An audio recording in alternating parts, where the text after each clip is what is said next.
होली, रंगों का त्योहार।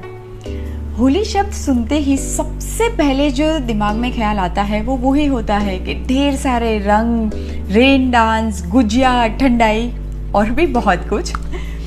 पर आज मैं आप लोगों के साथ एक स्टोरी शेयर करने आई हूँ कि हम होली क्यों मनाते हैं। बहुत साल पहले एक राजा थे जिनका नाम था हिरण्यकश्यप। हिरण्यकश्यप को ब्रह्मा जी का वरदान था कि उनकी मौत न दिन में हो सकती है, न रात में, न धरती पे हो सकती है, न पानी पे, न घर में, न घर के बाहर, न ही उनको कोई इंसान मार सकता है और न ही कोई जानवर, और यहाँ तक कि उनको कोई हथियार भी नहीं मार सकता है।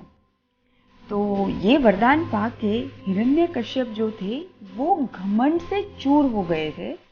इतना घमंड उनमें आ गया था कि वो अपने आप को विष्णु भगवान से भी ऊपर समझने लगे थे।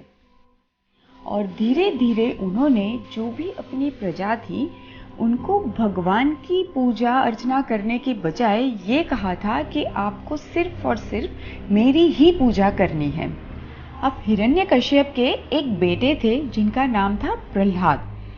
अब ये जो प्रहलाद थे वो तो विष्णु भगवान के परम भक्त थे।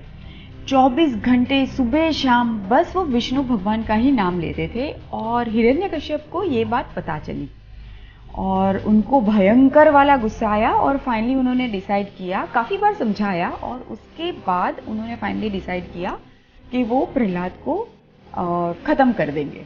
उन्होंने काफ़ी कोशिश की, जहरीले सांपों से कटवाया या तो फिर ऊंची पहाड़ से उनको फेंक दिया। कई बार कोशिश की पर हर बार वो नाकामयाब रहे क्योंकि प्रहलाद को विष्णु भगवान हमेशा बचा लेते थे। तो फाइनली हिरण्यकश्यप थक चुके थे कि प्रहलाद कैसे भी करके मरते ही नहीं है। तो उन्होंने हेल्प ली अपनी बहन की जिनका नाम था होलिका। अब होलिका को भी ब्रह्मा जी का वरदान मिला हुआ था और वरदान में उसको एक ऐसा वस्त्र मिला हुआ था कि वो पहन के होलिका कभी भी आग में, कैसी भी आग हो, आग में जा सकती है और आग उनको ख़त्म नहीं कर सकती है, जला नहीं सकती है। तो होलिका ने एक दिन छोटे से प्रहलाद को अपनी गोद में लिया और एकदम दहकती हुई आग में अंदर चली गई, ये सोच के कि मुझे तो कुछ नहीं होगा, प्रहलाद की मौत हो जाएगी।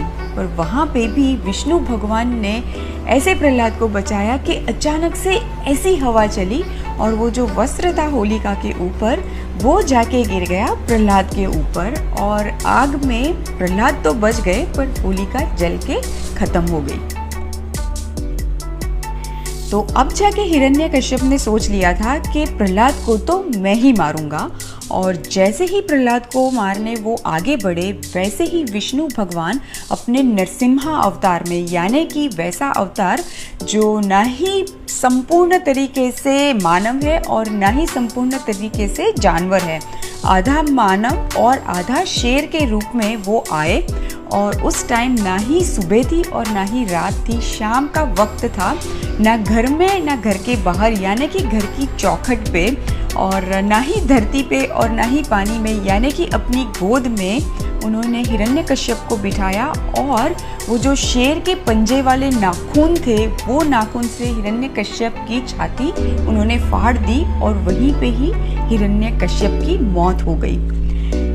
तो ऐसे हुई बुराई पे अच्छाई की जीत।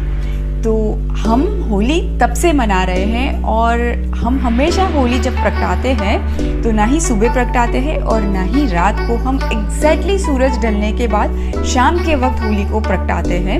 और जब होली के हम फेरे लेते हैं तो हम वही सोच के फेरे लेते हैं कि यहाँ पे मेरी सारी बुराइयों की हार हो, सारी बुराइयाँ ख़त्म हो और अच्छाई के साथ में अपना जीवन